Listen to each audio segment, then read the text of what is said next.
ఈ ఛానల్‌ను సబ్స్క్రైబ్ చేసుకోవడానికి సబ్స్క్రైబ్ బటన్ ప్రెస్ చేయండి. పక్కనున్న బెల్ ఐకాన్‌ను క్లిక్ చేయండి. సత్యయుగమైన సాంకేతిక యుగమైన మనస్సును నియంత్రించడం అనేది మనిషికి ఓ సాహస కృత్యమే. నిజమైన పరాక్రమవంతులు ఎవరంటే మహా సామ్రాజ్యాలను జయించిన అశోకుడు, అలెగ్జాండర్ లాంటి వారు కాదు. మనో రాజ్యాన్ని జయించిన భగవాన్ బుద్ధుడు, స్వామి వివేకానంద లాంటి మహాత్ములే మహావీరులు, మహాధీరులు. అందుకే భగవాన్ బుద్ధుడు రణరంగంలో 1000 మందిని 1000 సార్లు ఓడించిన వీరుని కన్నా తన మనస్సును తాను జయించిన వాడే మహావీరుడు అని అంటాడు. శ్రీకృష్ణుని ప్రియసకుడైన అర్జునుడు కూడా మనస్సును నియంత్రించడం అత్యంత దుష్కరంగా తోస్తుందని విచారం వ్యక్తం చేసినప్పుడు శ్రీకృష్ణుడు మంత్రతంత్రాలతో అర్జునుడి మనస్సును నియంత్రించలేదు.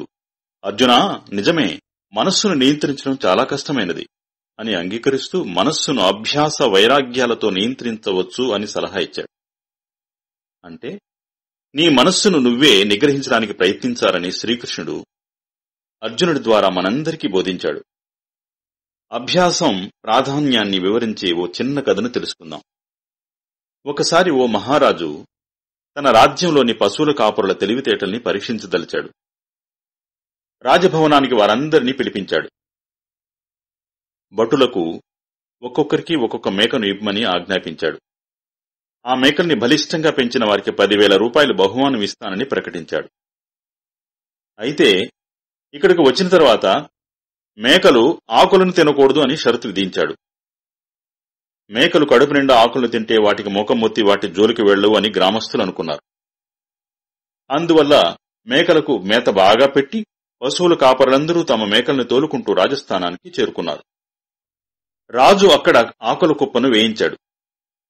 ఆ ఆకులను చూసిన వెంటనే మేకలు పరిగెత్తుకుంటూ వెళ్లి ఆకులను మేయనారంభించాయి. కాని ఒకే ఒక్క మేక మాత్రం అలాగే నిలబడి ఉంది.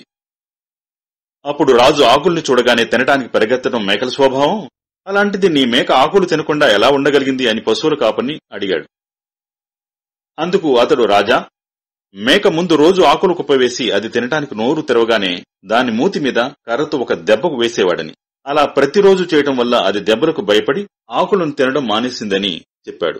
మహారాజు ఆ పశువుల కాపరి తెలివికి సంతోషించి 10,000 రూపాయలిచ్చి సత్కరించాడు. మేక ఆకులు తినకుండా కర్రతో కుట్టిన రైతులా మన మనస్సనే మేక ఆకులనే చెడు ఆలోచనల వైపు పోతుంటే బుద్ధి అనే కర్రతో భయపెట్టాలి. అలా కొద్ది కాలం అభ్యాసం చేస్తే మనస్సును నియంత్రించవచ్చు. సత్యయుగమైన సాంకేతిక యుగమైన అభ్యాసమే ఈ సమస్యకు పరిష్కారం. పూర్వం ఋషులు సైతం మనోనియంత్రణకు ఎన్నో ఏళ్లు అభ్యాసం చేసేవారు. అలాంటప్పుడు ఈ ఆకర్షణల యుగంలో ఉంటూ కొద్ది రోజుల్లోనే మనోనియంత్రణ సాధించాలనుకోవటం అత్యాశే కదా.